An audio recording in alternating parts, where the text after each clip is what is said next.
جو مشہوری ہے نا، شہرت ہے، شہرت بہت بڑا فتنہ ہے، لیکن اس بندے نے جو ہیلا استعمال کیا نا وہ بڑا زبردست تھا۔ اس نے کہا میں مشہور ہونا چاہتا ہوں، کیونکہ تم جتنے بڑے کسی شخص کے مخالف ہوگے تمہاری مشہوری بھی اتنی ہوگی۔ تم بڑی ذات کا انکار کرو گے تو ظاہر ہے اس کے منکروں میں آؤ گے، اتنے لوگ تمہیں جانیں گے جتنے اس کو جانتے۔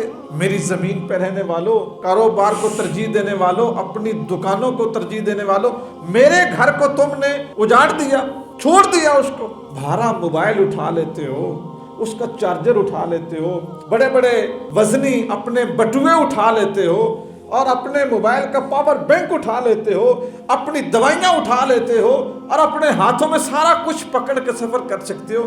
کیا اپنے رب کو سجدہ کرنے کے لیے اپنی جیب میں ایک ٹوپی نہیں رکھ سکتے، ایک صاف ستھرا رومال نہیں رکھ سکتے؟ قال اللہ تبارک و تعالی فی کلامہ المجید والفرقان الحمید ان اللہ وملائکتہ یصلون علی النبی یا ایھا الذین آمنوا صلوا علیہ وسلموا تسلیما۔ الصلاۃ والسلام علیک یا سیدی یا رسول اللہ وعلی آلک واصحابک یا رحمۃ للعالمین۔ الصلاۃ والسلام علیک یا محبوب رب العالمین وعلی آلک واصحابک یا محبوب رب العالمین۔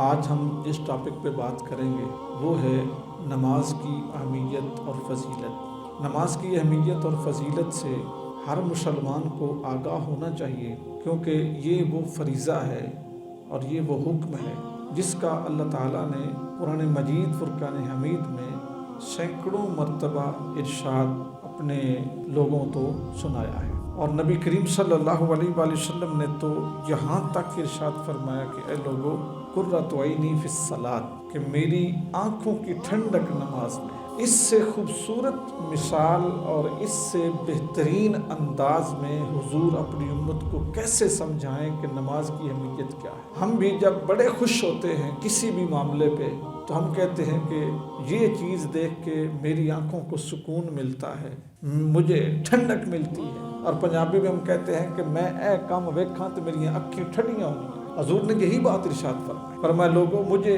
اس سے خوشی نہیں ہوتی کہ اولاد کتنی ہے، مال مویشی کتنے ہیں، کاروبار کتنا ہے، گھر مکان وہ کیسا ہے، فرمایا میری آنکھوں کی ٹھنڈک نماز میں، کہ جب میں کسی کو نماز پڑھتے ہوئے دیکھتا ہوں تو میری آنکھوں کو ٹھنڈک نصیب، مجھے سکون نصیب ہوتا ہے، مجھے انتہائی دلی مسرت ہوتی ہے۔ اللہ تعالیٰ نے قرآن مجید فرقان حمید میں بھی نماز، روزہ، حج، زکوٰۃ، ان کی فرضیت بڑے واضح لفظوں میں ارشاد فرمائی، لیکن حج کا یہ ہے کہ زندگی میں ایک فرض ہے، زکوٰۃ کا یہ ہے کہ وہ سال کے بعد وہ بھی صاحب نصاب پہ فرض ہے، لیکن نماز اس کے لیے صاحب نصاب ہونا، جوان ہونا، بوڑھا ہونا، یہ چیزیں اس کے لیے شرط نہیں ہے۔ عقل ہے، بلوغت ہے تو نماز فرض ہے۔ اتنا سخت اور اتنی تنبیہ کے ساتھ حکم کیا گیا ہے کہ کھڑے ہو کے نہیں پڑھ سکتے تو بیٹھ کے پڑھ لو، بیٹھ کے نہیں پڑھ سکتے تو اشارے سے پڑھ لو، مقیم ہو اور طرح پڑھو، مسافر ہو تو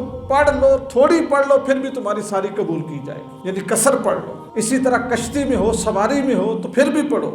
نماز قضا کرنے کی پھر بھی اجازت نہیں ہے کہ میں سفر میں ہوں، اگر تم ایسی سواری پر ہو کہ وہ سواری تم اگر چھوڑ دو تو تمہارا سفر مکمل نہیں ہو سکتا، تو اسی سواری میں پڑھو، سیٹ پہ بیٹھ کے پڑھ لو، جو برتھ ہے اس کے اوپر بیٹھ کے لیٹ کے جیسے ہو سکتا ہے پڑھ لو، ایک بار منہ اپنا قبلے کی طرف کر لو، پھر سواری جدھر مرضی گھومتی رہے تمہاری نماز ہو جائے گی۔ سمندر کے اندر ہو، ہوا میں ہو، زمین پر ہو، جو بھی سفر ہو نماز پڑھو۔ اتنی جو سختی ارشاد فرمائے گی تو ہمیں سوچنا چاہیے کہ اس کے پیچھے کوئی لاجک تو ہوگی، اس کے پیچھے کوئی سکون تو ہوگا، اس کی کوئی اہمیت تو ہوگی۔ میں نے ایک روایت پڑھی تھی کہ جو پہلے زمانے تھے اس وقت جو شیطان ہے نا وہ انسانی عقل میں بھی لوگوں کو نظر آ جاتا تھا، یعنی کبھی کبھی وہ انسانی شکل بنا کے آتا اور لوگوں کے ساتھ اس کی ملاقات ہو جاتی۔ اس طرح کی تو کئی روایتیں ہیں نا کہ کئی اللہ کے نیک بندوں، فقیروں اور سالکین کو ملا۔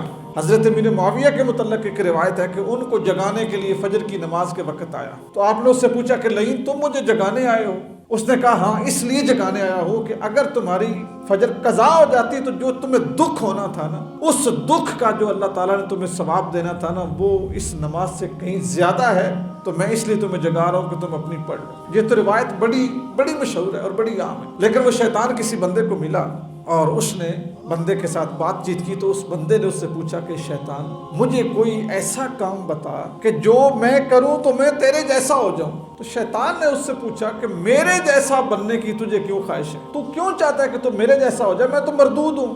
لوگ بھی میرے اوپر لعنت بھیجتے ہیں، اللہ تعالیٰ لعنت بھیجتا ہے، اللہ کے فرشتے لعنت بھیجتے ہیں، تو میرے جیسا کیوں ہونا چاہتا ہے؟ شیطان نے اس سے پوچھا. اس نے کہا کہ میں اس لیے تیرے جیسا ہونا چاہتا ہوں کہ میں مشہور ہو جاؤں، بندہ مجھے جان لے. دیکھیں جو مشہوری ہے نا، شہرت ہے، شہرت بہت بڑا فتنہ ہے. لیکن اس بندے نے جو ہیلا استعمال کیا نا وہ بڑا زبردست تھا. اس نے کہا میں مشہور ہونا چاہتا ہوں، کیونکہ تم جتنے بڑے کسی شخص کے مخالف ہوگے تمہاری مشہوری بھی اتنی ہوگی. تم بڑی ذات کا انکار کرو گے تو ظاہر ہے اس کے منکروں میں آؤ گے، اتنے لوگ تمہیں جانیں گے جتنے اس کو جانتے. اس بندے نے یہ جو بات کہی نا تو شیطان اس بات میں آ گیا. اس نے کہا اچھا سن، اگر تو یہ پسند کرتا ہے نا کہ تو میرے پسند کا عمل کرے اور میرے جیسا مشہور ہو جائے یا میرے جیسا بننا چاہتا ہے تو پھر دو کام کیا کر. نمبر 1، نماز کو ہلکا سمجھ، اہمیت نہ دے. اور دوسری چیز کہ جو قسم ہے نا، قسم کی تقدیس کا انکار کر، جھوٹی ہو سچی ہو اٹھا دیا کر. اور اگر سچی اٹھا دے تو سچی سے مکر گیا کر، جھوٹی اٹھا دے تو جھوٹی سے مکر گیا کر. یعنی قسم اور نماز کو ہلکا سمجھ کہ نماز کو بھی ایسے ہی پڑھ کے ٹائم مل گیا تو پڑھ لی، یاد آ گیا تو پڑھ لی، کوئی کام نہ ہوا تو پڑھ لی، مطلب ہے کوئی اس کو نا اہم کام نہ سمجھ. اور اسی طرح قسم کو بھی. تو جس وقت شیطان نے یہ بات کہی نا اس بندے نے کہا کہ مجھے قسم ہے آج کے بعد میں یہ کام نہیں کروں گا جو کام تجھے پسند ہے. اب شیطان نے کیا کہا؟ اس نے کہا مجھے بھی قسم ہے آج کے بعد کسی شخص کو ہیلے سے بھی کوئی ایسی بات نہیں بتاؤں گا جس طرح میں نے تجھے بتا دی. ہیلے سے بھی کوئی ایسی بات نہیں بتاؤں گا. تو دوستان گرامی، جو نماز ہے نا ہماری، آج آپ مساجد کو دیکھیں تو بڑی بڑی مسجدیں ہیں. لوگ تو اعتراض کرتے ہیں نا جی ہر جگہ پہ مسجدیں بن گئی، مسجدیں بہت زیادہ ہوگی. میں آپ کو پورے یقین سے یہ کہتا ہوں، مسجد میں بیٹھ کے ممبر پہ بیٹھ کے ہمارے گوجرا میں جتنی بھی مسجدیں ہیں، محلے کا ہر وہ بندہ جس پہ نماز فرض ہے، اگر وہ فرض نماز جماعت کے ساتھ اپنی مسجد میں پڑھے، اب بھی گوجرا میں مسجدیں تھوڑی ہیں. اگر لوگ نماز پڑھیں تو مسجدوں میں جگہ تنگ ہو جائے، لیکن مسجدیں غیر آباد پڑی. اگر ہم اپنا ایک پنجابی کی میں بات کروں نا، اگر کسی کے دارے میں کوئی نہ آ جائے، کسی کے دارے میں، مہمان خانے میں، کسی کی بیٹھک میں اگر کوئی لوگ نہ آئے جائیں اور وہاں پہ جالے لگ جائیں اور گھٹا مٹی شروع ہو جائے اور بے آباد ہو جائے، وہ بندہ بھی بےزتی محسوس کرتا ہے اور اس کے یار بیلی بھی کہتے ہیں کہ بس اس کا کھاتا ختم، اس کو بھی تکلیف ہوتی ہے. تو جو مسجد ہے نا، مسجد، اللہ کے رسول صلی اللہ علیہ وسلم نے ارشاد فرمایا کہ قیامت کے دن مسجدیں سفید اونٹنیوں کی شکل میں آئیں گی. اور حضور نے ارشاد فرمایا کہ جس وقت یہ سفید اونٹنیوں کی شکل میں آئیں گی نا تو اللہ تعالیٰ کی بارگاہ میں التجا کریں گی کہ باری تعالیٰ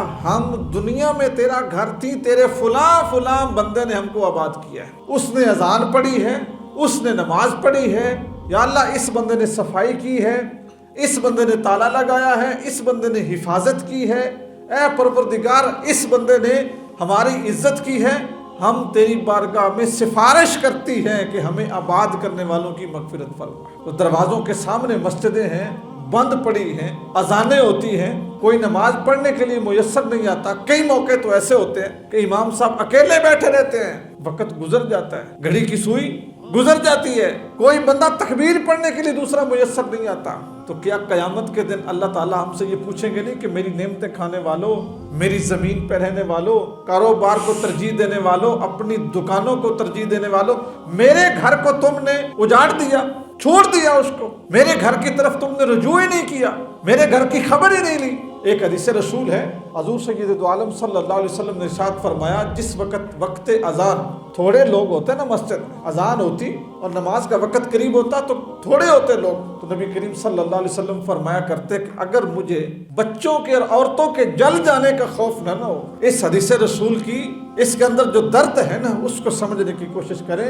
ہمارے نبی پاک صلی اللہ علیہ وآلہ وسلم تو اتنے رحیم، اتنے کریم، اتنے ملنسار، اتنے وسیع سینے اور دل والے تھے کہ جان کے دشمنوں کو معاف کر دیا۔ حضور یہ پسند نہیں کرتے تھے کہ کسی کے پاؤں میں کانٹا چبھے، فرمایا جو رستے سے ایک کانٹا، ایک کنکر، ایک پتھر ہٹائے گا اس کو صدقے کا ثواب ملے گا۔ اتنی حضور نے تبلیغ فرمائی۔ لیکن جو نماز پڑھنے نہیں آتے تھے، حضور نے فرمایا اگر بچوں کا اور عورتوں کے جل جانے کا مجھے خوف نہ ہو تو میں لکڑیاں لے جاؤں اور وہ لوگ جو اپنے گھروں میں بیٹھے ہوئے اور مسجد میں نماز پڑھنے نہیں آئے ان کو ان کے گھروں سمیت جلا کر راکھ کر۔ اس سے بڑھ کے تکلیف کا معاملہ اور کیا ہو سکتا ہے کہ رسول اللہ صلی اللہ علیہ وسلم جو ہر وقت اپنی امت کی بخشش کی دعا کرتے ہیں، اور جنہوں نے یہ بھی فرمایا اپنے صحابہ سے کہ اے میرے صحابہ، اللہ تعالیٰ نے ہر پیغمبر کو ایک ایک دعا دی ہے، وہ ان پیغمبروں نے مانگ لی ہے، اللہ نے مجھے بھی وہ دعا دی ہے لیکن میں نے سنبھال کے رکھی ہے، میں نے وہ دعا مانگی نہیں ہے، وہ قبول ہوگی۔ تو صحابہ عرض کرتے یا رسول اللہ صلی اللہ علیہ وسلم وہ کون سی دعا ہے؟ حضور فرماتے وہ دعا یہ ہے کہ قیامت کے دن میں اللہ تعالیٰ کے عرش کے سامنے اپنے مقام محمود پہ اللہ تعالیٰ کو سجدہ کروں گا تو میرا رب مجھ سے فرمائے گا ارفع رأسک سل توتا اشفع تشفع، اے میرے محبوب اپنے سر انور کو اٹھائیے، اپنے سر انور کو اٹھائیے، چہرہ انور دکھائیے، جو آپ کے دل میں ہے اپنی زبان پہ لائیے، مجھ سے مانگیے پھر منوائیے۔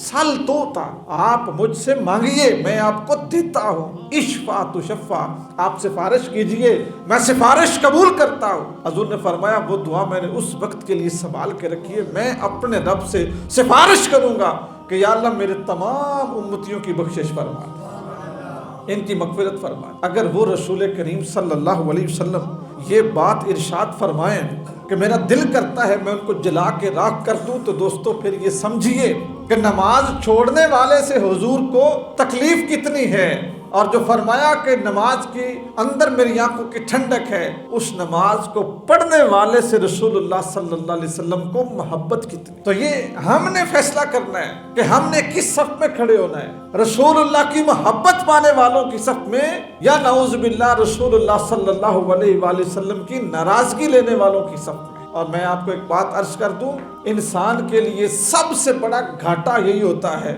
اس کا محبوب اس سے ناراض ہو جائے۔ اس سے بڑا خسارہ کوئی نہیں، اس سے بڑا گھاٹا کوئی نہیں، اس سے بڑا نقصان کوئی نہیں۔ جب بندے کا محبوب اس سے ناراض ہے نا، سمجھو اس نے سب کچھ حاصل کر کے بھی سب کچھ گما دیا۔ حضرت بابا فرید الدین گنج شکر رحمۃ اللہ تعالیٰ علیہ آپ سے ایک بات پوچھی گئی، حضور یہ بات ارشاد فرمائیے کہ اس دنیا میں سب سے ڈراؤنی تاریک اندھیری جگہ کون سی ہے کہ جہاں پہ بندہ جائے تو ڈر لگے، وحشت ہو، سکون ہی نہ ملے؟ کون سی جگہ ہے جہاں پہ جا کے بندے کے اندر ہول اٹھے کہ میں جلدی یہاں سے نکلوں؟ تو حضرت نے فرمایا بیٹے سن، دار الحبیب لغیر الحبیب، محبوب کا گھر جہاں پہ محبوب نہ رہتا ہو سب سے وحشت والی جگہ، جہاں پہ محبوب نہ رہتا ہو۔ حضرت بلال حبشی رضی اللہ تعالیٰ عنہ سرکار کی ظاہری وفات کے بعد کیوں مدینہ چھوڑ گئے؟ کیوں چھوڑ گئے؟ صرف حالانکہ ہم تو مدینے کے لیے تڑپتے ہیں، تڑپنا بھی چاہیے، لیکن وہ کیوں چھوڑ گئے؟ اس لیے کہ جب وہ رسول اللہ کی زندگی میں اذان پڑھتے تھے نا تو زبان کہتی تھی اشہد ان محمد رسول اللہ، زبان پہ اسم محمد ہوتا تھا اور آنکھوں میں محمد کا نظارہ ہوتا تھا، حضور کو دیکھتے تھے۔ تو جب حضور نظر نہ آئے تو وہ مدینے کے شہر سے بھی ان کو وحشت ہو گئی، چھوڑ دیا شہر اور ملک شام چلے گئے۔ اور پھر کئی سالوں کے بعد حضور سید دو عالم صلی اللہ علیہ وآلہ وسلم خواب میں ملے، حضور نے پوچھا ما هذه الجفوۃ یا بلال، اے میرے بلال یہ کیا بے وفائی ہے، مجھے چھوڑ کے آ گئے، مجھے ملنے نہیں آؤ گے؟ اگر تم میرے لیے مچلتے تھے تو مجھے بھی تو تم سے محبت ہے، مجھے ملنے نہیں آؤ؟ تو پھر تاریخ میں یہ بات موجود ہے کہ آپ تشریف لائے تو مدینے کے لوگوں نے، حضرت عمر بن خطاب کا زمانہ تھا، سب نے یہی کہا کہ بلال اذان سنائیے، یہاں تک کہ حضرت عمر بن خطاب انہوں نے جب کہا کہ اذان سنائیے تو حضرت بلال حبشی نے کہا نہیں سناؤں گا۔ یہ رتبہ بھی ہر بندے کے پاس نہیں ہے، کیونکہ ہر کوئی مقام مشاہدہ پہ موجود نہیں ہوتا۔ کسی کا عشق صرف گھنڈی تک ہے، کسی کا عشق صرف زبان تک ہے، اور کچھ عاشق ایسے ہوتے ہیں کہ جن کے اوپر عشق بھی ناز کرتا ہے۔ وہ عاشق صادق حضرت بلال بن رباح تھے۔ جس وقت کہیں سے بات نہ بنی تو پھر حضرت امام حسن و حسین کو بلایا گیا، حضور کے نواسوں کو کہا گیا کہ اب حضرت امام حسن و حسین کی سفارش کروائیے۔ جب یہ کہیں گے تو پھر کیسے ممکن ہے کہ بلال حبشی اذان نہ سنائے؟ پھر جس وقت ان کی سفارش آئی نا تو سامنے وہ دو تصویریں تھیں، رسول اللہ صلی اللہ علیہ وسلم کے نواسے تھے، ایک سر سے ناف تک، سینے تک، اور ایک سینے سے پاؤں تک حضور کی مشابہت میں تھا۔ جب وہ دونوں مجسمے، دونوں تصویریں حضور کے نواسے، حضور کے خون جگر سامنے کھڑے تھے اور انہوں نے کہا کہ بلال اذان سنائیے، تو پھر حضرت بلال حبشی نے اذان پڑھی، جس کو حضرت اقبال رحمۃ اللہ علیہ نے فرمایا نا کہ اذان ازل سے تیرے عشق کا ترانہ بنی، نماز اس کے نظارے کا ایک بہانہ بنی، ادائے دید سراپا نیاز تھی تیری، اور کسی کو دیکھتے رہنا نماز تھی تیری۔ دوستان گرامی، بات اصل میں یہ سمجھا رہا تھا کہ جو نماز ہے، اپنی نماز کو خشوع قلب کے ساتھ، تزکیہ قلب کے ساتھ اور پوری حاضری کے ساتھ اپنی نماز کو ادا کرو۔ حضور سید دو عالم صلی اللہ علیہ وسلم صحابہ کرام کی مجلس میں تشریف فرما تھے اور صحابہ جوق در جوق رسول اللہ صلی اللہ علیہ وآلہ وسلم کی گفتگو سن رہے تھے۔ اے میرے صحابہ، تمہیں سب سے بڑے چور کا تذکرہ نہ سناؤں، ایسے شخص کا تذکرہ جو سب سے بڑا چور ہے؟ تو صحابہ کرام علیہ رضوان نے بڑی تجسس بھری نگاہوں سے حضور کی طرف دیکھا۔ اللہ کے رسول ہمیں چور کی بات سنائیں گے، اور سب سے بڑے چور کی؟ ایک چور ہے نا جو چھپ کے چوری کرتا ہے، مالک سے چھپ کے چوری کرتا ہے، رات کے اندھیرے کا فائدہ اٹھاتا ہے، لوگوں کے نہ ہونے کا فائدہ اٹھاتا ہے، کیمرہ بھی لگا ہو تو وہ ڈر جاتا ہے کہ کیمرے کی آنکھ دیکھ رہی ہے، حالانکہ ڈرنا کیمرے کی آنکھ سے نہیں چاہیے۔ ان ربک لبالمرصاد، تمہارا رب تمہاری طاق میں ہے، وہ تمہیں دیکھ رہا ہے، کیمرے کی آنکھ نے کیا دیکھنا ہے؟ تو جب حضور نے یہ کہا نا کہ بتاؤں بڑے چور کا، تو صحابہ نے تجسس بھری نظروں سے رسول اللہ صلی اللہ علیہ وسلم کو دیکھا کہ حضور کیا فرمایا۔ حضور نے فرمایا، میرے صحابہ، سب سے بڑا چور وہ شخص ہے جو نماز کی چوری کرتا ہے۔ یہ نہیں کہ نماز پڑھتا نہیں ہے، نماز پڑھتا ہے لیکن نماز کی چوری کرتا ہے۔ یہاں پہ ساز و سامان، لاؤ لشکر، زرہ، تلواریں، پیسہ، نقدی، کسی دکانداری، کسی چوری کی بات نہیں تھی۔ فرمایا نماز پڑھتا ہے اور نماز کے اندر چوری کرتا ہے۔ کیوں؟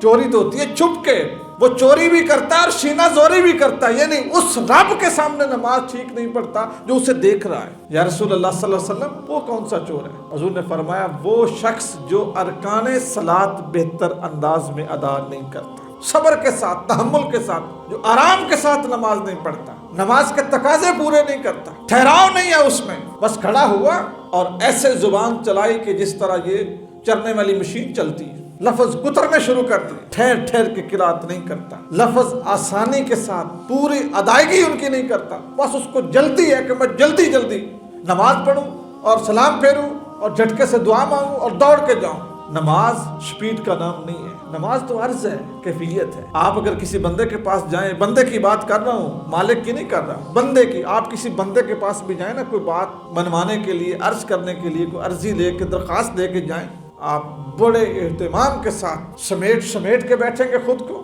اور جب وہ پوچھے گا کہ بھئی بتاؤ آپ کا مسئلہ کیا ہے، آپ 90 تلے لفظوں کے ساتھ کہ میرا کوئی جملہ، میرا کوئی لفظ، میری کوئی ادا، میرا کوئی لہجہ اس کو ناپسند نہ گزرے، آپ پورے لفظ بنا بنا کے اس کے مطابق اپنی باڈی لینگویج، اس کے مطابق اپنا دکھاوا اور اس کے مطابق اپنا زیر و بم، اپنا لہجہ، کہ میں جو بھی بولوں نا ٹھک لگے اس کے دل میں اور یہ میری بات دھیان سے سنیں۔ کسی کے پاس بھی عرض لے کے جائیں، سیاسی نمائندے کے پاس، کسی SHO کے پاس، کسی اور بڑے بندے کے پاس، جہاں پر بھی بات بنوانی ہو تو ہم پورے اہتمام کے ساتھ۔ تو دوستو ایسا کیوں ہے؟ 2 بٹن کھلے ہوئے ہیں، کف کا 1 بٹن کھلا ہے، 1 بند ہے، ٹوپی آدھی پیچھے ہے آدھی آگے ہے، بال کچھ ادھر ہیں کچھ ادھر ہیں، داڑھی آدھی آگے آدھی پیچھے ہے۔ یہ کیا طریقہ ہوا نماز کا؟ جب نماز بھی پڑھنی ہے نا اور احکم الحاکمین کی بارگاہ میں حاضری دینی ہے، سجدہ کرنا ہے، کیا کوئی ایسا عرضی سننے والا ہے جس کے سامنے آپ نے کبھی ناک نگڑا ہو؟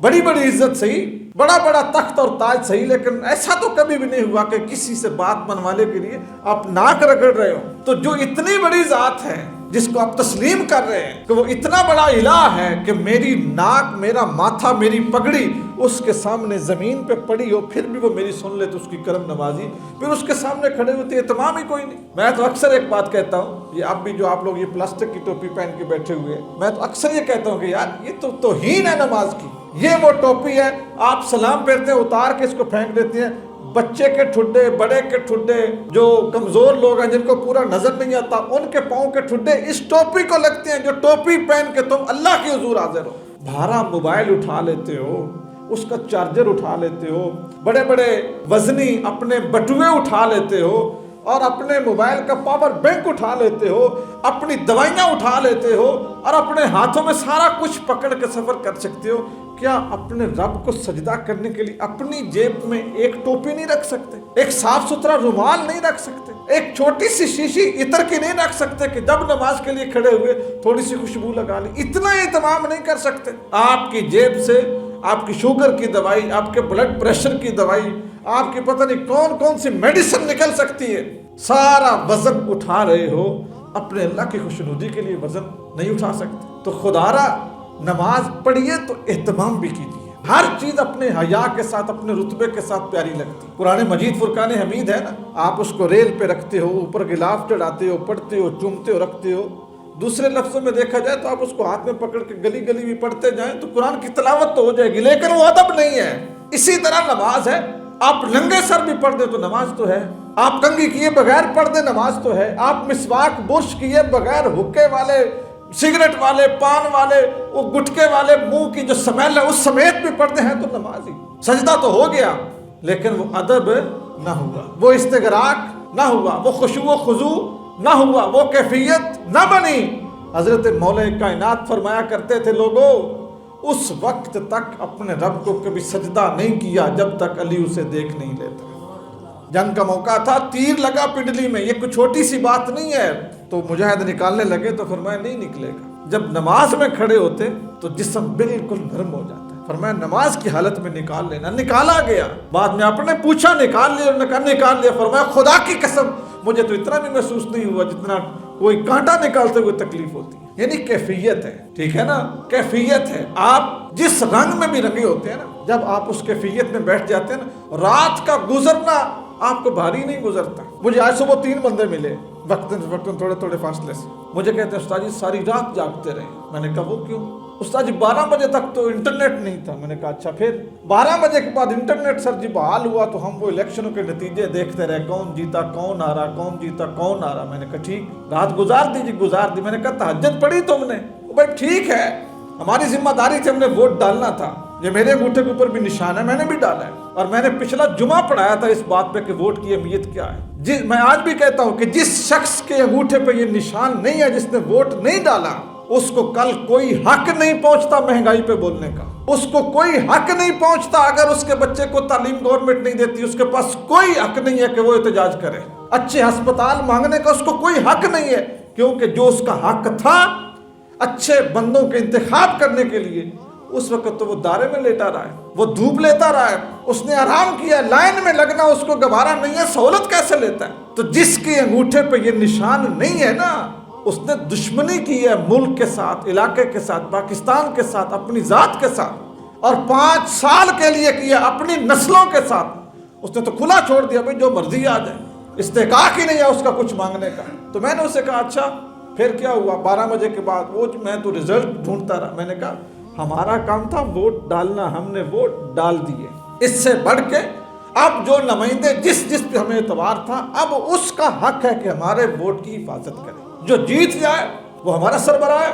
ہماری جمہوریت یہ کہتی ہے جو جیت جائے اس کی پھر مخالفت نہ کرو، اس کے لیے دعا کرو کہ اے پروردگار اس کو اب سیدھے رستے پہ صراط مستقیم پہ چلا، پھر اس کی ٹانگیں نہ کھینچو، پھر اس کے لیے مدد کی دعا کرو، یا اللہ اب اس کے دل میں رحم ڈال دے، یہ ہمارے بچوں کا سوچے، ہمارے کاروبار کا سوچے، ہمارے معاملات کا سوچے۔ تو میں نے اس سے کہا، میں نے کہا آپ کا کام تو ختم ہو گیا تھا کل 4 بجے، پھر رات کو جاگنا، یہ وہ ساری رات کا جگ رہا تھا۔ مجھے کہتا ہے استاد جی یقین کر دیں کہ صبح ہوگی پتہ ہی کو نہیں چلا، سن رہے ہیں، کہتا ہے صبح ہوگی پتہ ہی نہیں چلا۔ 3-4 بندوں سے بات ہوئی آج کے دن، تو میں نا اپنے طور پہ سوچنے لگا، میں نے کہا یار ٹھیک ہے چلو دلچسپی تھی، یہ ہمارے کرکٹ میچ ہوتے ہیں، لوگ ساری رات بیٹھ کے دیکھتے ہیں، لوگ فین ہیں کرکٹ کے، یا باقی اور کئی قسم کی سرگرمیاں ہیں، ٹھیک ہے لوگ ساری رات جاگتے ہیں۔ میں ایک چیز سوچنے لگا کہ جو محبت ہوتی ہے نا، محبت کو جگرتا محسوس نہیں ہوتا، جو پیار ہوتا ہے نا، پیار یا قربت یا ملاقات کے جو لمحے ہوتے ہیں نا، وہ محسوس نہیں ہوتے، وہ ایسے گزرتے ہیں بے شک وہ سالوں کے اوپر محیط ہو، ساری رات جاگنا پڑے۔ تو میں سوچ رہا تھا کہ شاید ہم رمضان میں تراویح بھی، عشاء کی نماز بھی اس کو محبت میں نہیں ادا کرتے، اس کو مشقت میں ادا کرتے، ہم مشقت سمجھتے، ہمارے اوپر نمازیں بھی واللہ بھاری ہو رہی ہیں، یہ ابھی آپ جمعہ پڑھیں گے نا، فرض پڑھیں گے، فرضوں کے بعد آپ کی آدھی مسجد خالی ہو جائے گی، آدھی سے زیادہ۔ بھائی کیوں؟ وہ جی سنتے ہیں، وہ جی نفل، وہ جی ہے نہیں، وہ جی یہ ہے، وہ جی وہ ہے۔ اور بھائی تم نے مولوی کی پڑھنی؟ سجدہ کس کو ہے؟ سجدہ رب کو ہے نا۔ تسبیح کس کی ہے؟ تسبیح اللہ کی ہے نا۔ تو ہم اسی الجھن میں الجھ کے یہ گھر میں پڑھیں گے، یہ ادھر پڑھیں گے، یہ ادھر پڑھیں گے۔ اور میں کئی ایسے لوگوں کو جانتا ہوں، سنت نفل مسجد میں نہیں پڑھتے، مسجد کے دروازے پہ کھڑے رہتے ہیں، ہم نماز پڑھ کے فارغ ہو کے جب نکلتے ہیں پھر بھی یہاں پہ کھڑے ہوتے ہیں۔ اہمیت کس کو دے رہے ہیں آپ کے نزدیک اہم کیا ہے؟ سجدہ یا گپیں؟ اللہ کی حضور حاضری یا بسترا؟ دوستو جس چیز کو اہمیت دو گے نا اس چیز کی صلہ پاؤ گے، جس چیز کو پریفر کرو گے اس کی صلہ پاؤ گے۔ میں آپ سے یہ گزارش کروں گا، ریکویسٹ کروں گا، اپنی نمازوں میں خشوع و خضوع لائیں، انکساری لائیں، اپنی نمازوں کو حاضر ناظر ہو کے پڑھیں، ٹھیک ہے؟ اور اپنے اللہ کو ہر وقت ہر معاملے میں اپنے ساتھ محسوس کریں، یقین کے ساتھ۔ اللہ تعالی ہم سب کو ایسی نمازیں پڑھنے کی توفیق نصیب کرے، آمین وما علینا۔